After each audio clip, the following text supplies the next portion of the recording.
Hey everyone, welcome to the channel. In this video, I'll walk you through how to cancel your G Suite or Google Workspace subscription, step by step.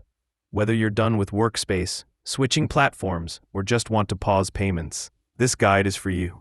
First, log into your Google Admin Console.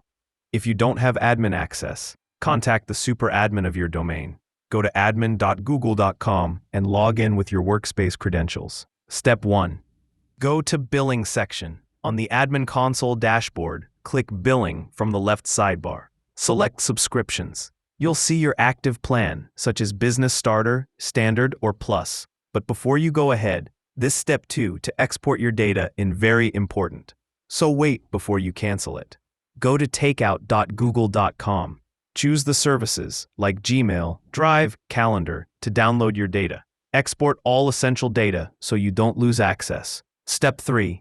Check for domain management. If you purchased your domain through Google, like via Google Domains, you'll still have domain access even after canceling Workspace. You can manage domain renewal separately from the Billing tab. Step 2. Cancel the subscription. Click on your active plan. On the subscription page, click Cancel Subscription.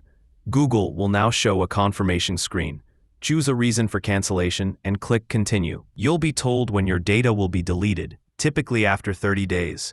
Review the info carefully, and then click Cancel My Subscription. Step 5. Final confirmation. Once canceled, your billing will stop at the end of the billing cycle. Access continues until the current paid period ends. After that, accounts go into suspension and then deletion. You'll also receive emails confirming the timeline. If this guide helped, make sure to like and subscribe for more practical Workspace tips. See you in the next one.